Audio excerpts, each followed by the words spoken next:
सब लोगों को ना इसके साथ दिया और हमारा आज हम लोग पढ़ेंगे क्लास 10 का चैप्टर 5 जिसका नाम है समांतर श्रेणी। इसको इंग्लिश में लिख बोलते हैं अर्थमेटिक प्रोग्रेशन। अर्थमेटिक प्रोग्रेशन यानी कि अर्थमेटिक का पहला अक्षर ए और प्रोग्रेशन का पहला अक्षर पी, दोनों मिलाकर इसको हम शॉर्ट में कह सकते हैं ए पी। यानी कि समांतर श्रेणी को हम लोग एपी द्वारा भी लिखते हैं। ठीक है, शॉर्ट में हम लोग अब एपी जहां दिया रहेगा हम लोग समझेंगे क्या समांतर श्रेणी लिखा हुआ है। ठीक है, तो समांतर श्रेणी पहचानेंगे कैसे कि कोई भी श्रेणी दिया रहेगा उसको हम लोग समांतर श्रेणी नहीं कहेंगे। ठीक है, इसका भी क्या है, अपना एक रूल है, नियम है इसको लिखने का, पहचानने का। जैसे 2, 5, 6, 10 और 12। ठीक है, क्या ये समांतर श्रेणी में है? तो आंसर होगा इसका नहीं। क्यों नहीं? इसका कारण यह है कि समांतर श्रेणी में वही पद होगा जो दो लगातार पदों के बीच अंतर हमेशा एक निश्चित संख्या में आए। यानी कि दो लगातार पदों के बीच जो अंतर आए हमेशा समान है। ठीक है, तो अगर इन दोनों पदों के बीच अंतर निकालते हैं तो इसका निकालने का फॉर्मूला होता है दूसरा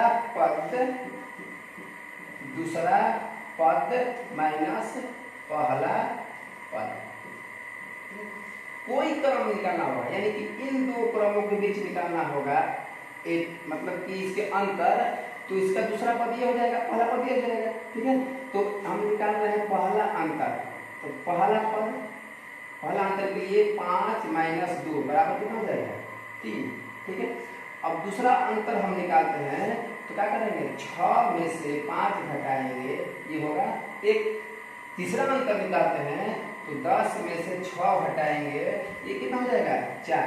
यानी कि जो हम लोग का अंतर मिल रहा है वो क्या है, सभी एक समान नहीं है।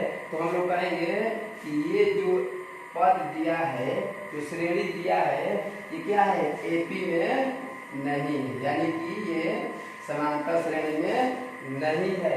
ठीक है,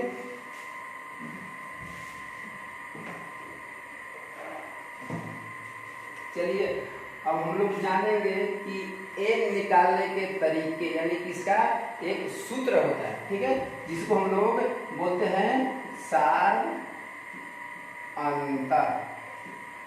सार अंतर मतलब होता है, सार मतलब होता है सभी, अंतर मतलब घटाव, यानी कि सभी का अंतर।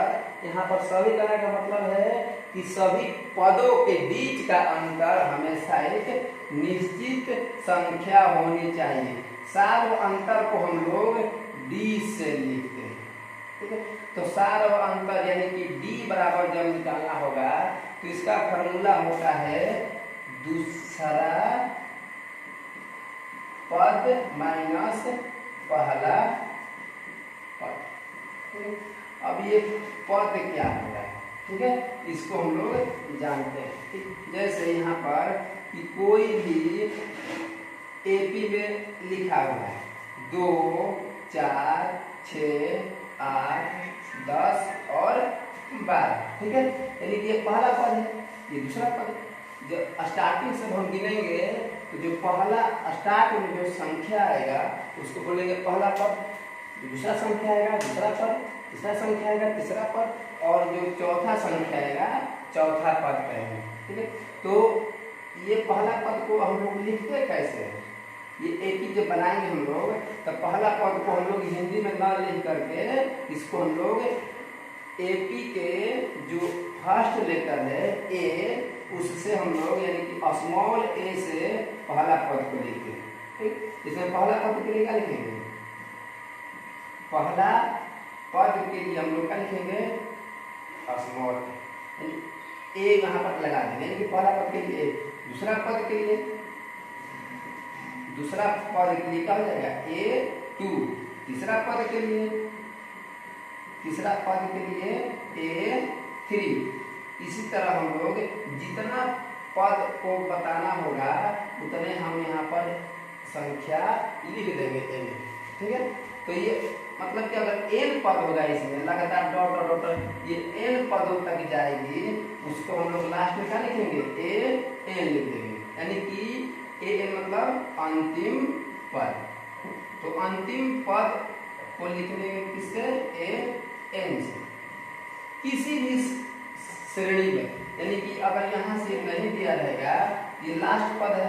ठीक है, तो लास्ट पद को हम लोग क्या लिखेंगे यहाँ पर an बराबर 12 लिख सकते हैं या ठीक है, इसको अगर काउंट करें हम तो 1 2 3 4 5 6 यानी कि ये कौन सा पद है, छठवां पद है ना, तो छठवां पद को हम लोग a6 बराबर क्या लिख सकते हैं 12।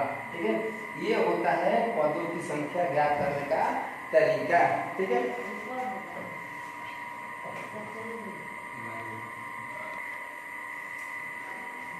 अब हम लोग देखेंगे कि दो पदों को अगर निकालना होगा तो हम लोग एपी के लैंग्वेज में यानी कि एपी के भाषा में कर सकते हैं। कैसे लिख सकते हैं, यानी कि ये क्या है पहला पद और दूसरा पद, इसके बीच जो अंतर निकलेगा तो एक अंतर होगा, मतलब इन दोनों के बीच अगला अंतर नहीं दूसरा अंतर, इन दोनों के बीच तीसरा अंतर। ठीक है, तो यानी कि पहला अंतर हम लोग D1 से लिखते हैं। ठीक है, पहला अंतर निकालना होगा तो D1 बराबर हो जाएगा दूसरे पद में से पहला पद को हम लोग घटा देंगे। जैसे यहाँ पर लिखे है ना कि सारा अंतर बराबर होता है दूसरा पद माइनस पहला पद। तो यहाँ पर एक अंतर, दो अंतर, तीन अंतर, जितना भी अंतर होगा सब क्या होगा सेम होगा। तो D1 बराबर लिखेंगे यहाँ पर दूसरा पद, यानी कि दूसरा पद को हम लोग लिखेंगे किससे A2 से, तो क्या हो जाएगा A2 माइनस A1। अब इन दोनों पदों के बीच अंतर निकालना होगा तो ये क्या हो जाएगा D2 ना, दूसरा पद तो क्या लिखेंगे D2 बराबर दूसरा पद का अंतर निकालना होगा तो ये कौन सा पद है तीसरा 1 2 3, यानी कि तीसरा पद है तो तीसरा पद के लिए A3 माइनस A2। अब इन दो पदों के बीच अंतर निकालना होगा तो ये कौन सा अंतर होगा पहला दूसरा और तीसरा, तो यहाँ पर लिख सकते हैं D3 बराबर A4 माइनस A3। इसी तरह जितने पदों का अंतर निकालना होगा उतना हम D में संख्या लिखकर कर सकते हैं। यानी कि n पदों का अंतर अगर निकालना होगा हम लोग को तो dn बराबर, ठीक है, यहाँ पर क्या हो जाएगा dn बराबर d,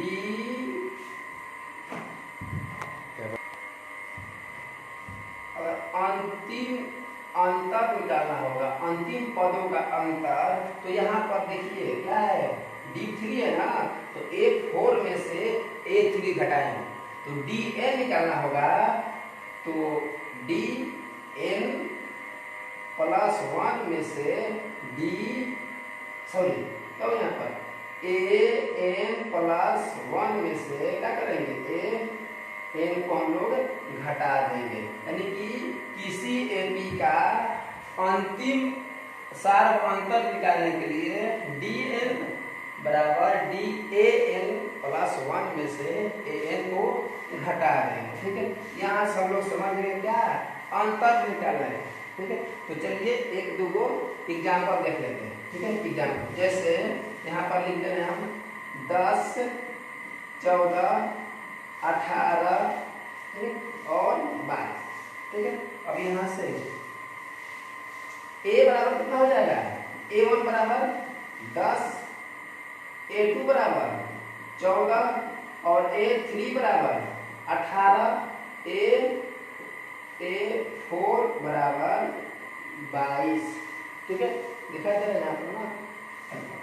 चलिए अब यहाँ पर दिखाएंगे तो इसका हम यहाँ से ऊपर लिखते हैं। ठीक है, यहाँ से तो D1 हम लोग को निकालना होगा तो क्या करेंगे A2 में से A1 को घटाएंगे तो A2 कितना है 14 है ना, यहाँ लिखेंगे 14 माइनस A1 कितना है 10, लिखेंगे 10। तो D1 बराबर कितना हो जाएगा 4। यहाँ से हम लोग को पहला अंतर मिल गया।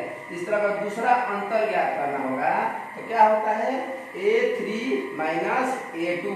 तो A3 कितना है, A3 कितना है 18 है, यहाँ लिखेंगे 18 माइनस A2 कितना है, A2 कितना है 14, क्या लिख देंगे यहाँ पर 14, घटाएंगे कितना जाएगा 4, यानी कि D2 बराबर 4। इस तरह हम लोग D3 निकालना होगा तो क्या करेंगे, D3 निकालना होगा तो A4 में से A3 घटा देंगे। तो A4 कितना है, A4 यहाँ पर कितना 22, क्या लिखेंगे यहाँ पर 22 माइनस A3 कितना है तो 18, घटाएंगे तो कितना जाएगा यहाँ पर 4, यानी कि D1 D2 D3 सभी का मान 4 आ गया। तो हम लोग कहेंगे ये जो सीरीज दिया हुआ है इसमें है एपी में, यानी कि एपी में अगर होगा तो एपी का कोई अंतर निकालेंगे, D1 D2 D3 कौन सा भी अंतर हमेशा क्या होगा एक नियत संख्या होगी, यानी कि हम इसको कह सकते हैं, ठीक है यहाँ पर दिखाते हैं ना, यहाँ पर ठीक है, यहाँ से कि एपी में अगर कोई संख्या होगी पद होगा तो D1 बराबर D2 बराबर D3 dot dot dot Dn सब क्या होगा आपस में बराबर होगा, ठीक है। चलिए तो आज यही तक, आगे कल पढ़ेंगे, ठीक है, ओके।